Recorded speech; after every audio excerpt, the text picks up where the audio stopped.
사람이 믿음의 길을 표현할 때 여러 가지로 표현합니다. 올해 우리는 순례의 길이라는 말로 우리의 믿음의 길을 고백합니다. 어떤 사람은 영적 전쟁의 삶이라고 고백하기도 하고 또 소명의 길이라고 표현하기도 합니다. 다메섹에서 주님을 만났던 사도 바울은 자신의 믿음의 길을 경주로 표현합니다. 운동장에서 다름질하는 자들이 다 달릴지라도 오직 상 받는 사람은 한 사람인 줄 너희가 알지 못하느냐. 너희도 상을 받도록 이와 같이 다름질하라. 우리는 영원한 나라에서 받게 될 하나님의 영원한 생명, 그게 바로 우리가 얻게 될 하나님의 상급입니다. 천국 가는 길, 순례의 길은 내가 주님만 바라보고 가는 것이고 주의 손만 잡고 가는 것이지만 동시에 함께 가는 사람이 있다는 사실을 잊지 마셔야 됩니다. 동반자들, 최선을 다해서 믿음의 길을 걸어가는 것도 좋지만 걸어가다가 내 곁에 있는 신앙의 사람들, 믿음의 길을 걸어간다고 하는 사람 속에 허물이 보여지게 되면 어떻게 할 거냐는 거예요. 오늘 주님이 한마디로 말하면 이렇게 말합니다. 만약에 너가 믿음의 길을 열심히 달려가고 있는데 너의 곁에 누군가가 눈에 티가 보이면 어떡할래? 비판하지 마, 이렇게 말합니다. 자, 오늘 저는 이 시간에 주님이 우리에게 가르치신 이 말씀, 어찌 보면 5장, 6장, 7장의 핵심적인 결론이기도 합니다. 이 말씀을 통해서 성령의 음성을 함께 들을 수 있기를 주의 이름으로 축복합니다. 첫째는 장애물을 조심하셔야 됩니다. 달리기 할 때 열심히 달리는 거 중요합니다. 상 받는 거 중요합니다. 그래서 힘을 다해서 달려가야 됩니다. 이런 경우 보셨습니까?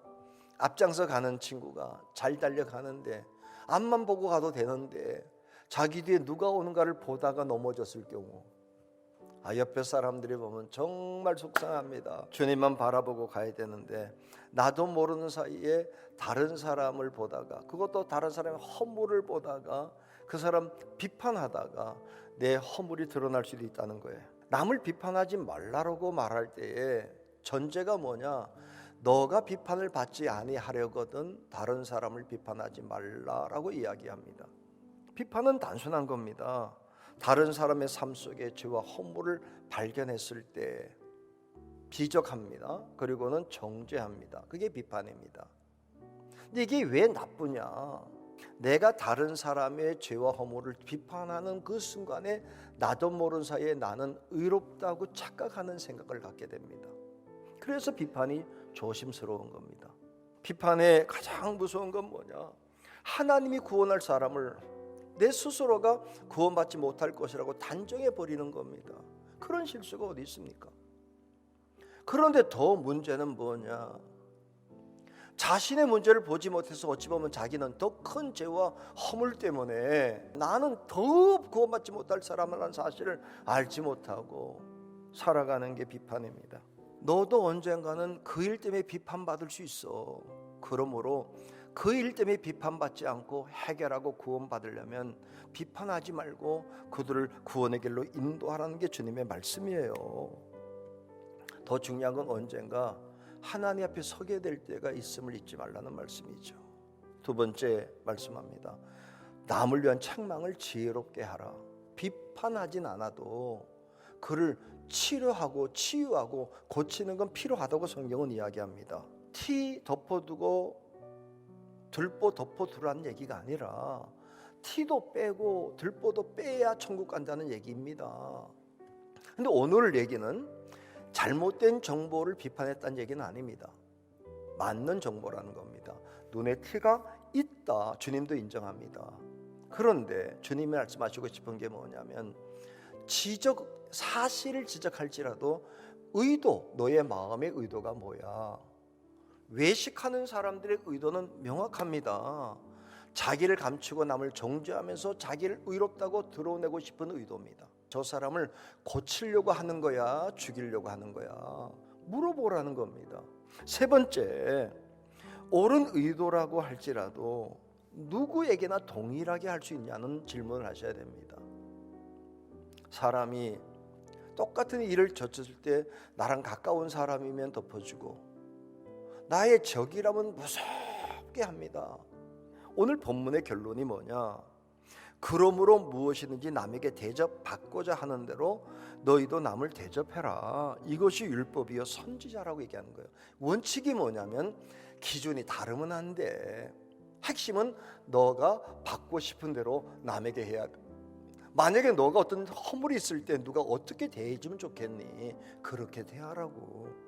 우리 주님이 한 말씀 더 하시는 게 티를 빼라 라고 말하고 난 뒤에 거룩한 것을 개에게 주지 말며 너희 진주를 돼지 앞에 던지지 말라. 그들의 그것을 발로 밟고 돌이켜 너희를 찢어 상하게 할까 염려하라. 이게 무슨 말입니까? 아주 쉬운 얘기예요. 사람이 아무리 좋은 의도를 가지고 해도 상대방이 마음이 받을 생각 없으면 힘듭니다. 안 받아들입니다. 어떻게 해야 되느냐? 자, 최고의 지혜가 뭘까? 어떤 사람의 삶 속에 티를 빼고 내 눈에 들보를 빼내는 최고의 방법은 말이 아닙니다. 기도입니다. 모든 하나님의 사람이 와서 하나님의 말씀을 전할 때 받아들인 사람이 많지 않았어요. 그때 그들은 어떻게 합니까? 에이 틀렸다 그러고 맙니까? 그러지 않습니다. 하나님 앞에 기도합니다. 말을 듣지 않을 때 더 좋은 방법이 있습니다. 하나님께 무릎 꿇고 기도하는 겁니다. 오늘 우리들의 삶 속에서 해야 될 게 뭐냐? 어느 누구도 우리는 하나님이 포기하지 않는 걸 아셔야 됩니다. 내 방법으로 되지 않습니다. 그때 또 다른 방법이 있습니다.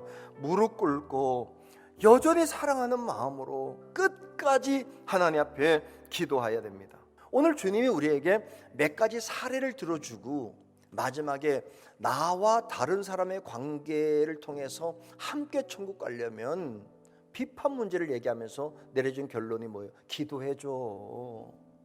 그리고 너 이렇게 하면 돼. 남들이 너한테 어떻게 해주면 좋겠니? 너가 그렇게 하면 되지. 여러분, 교회는 그런 것입니다. 그게 율법의 완성이고 선지자의 결론입니다.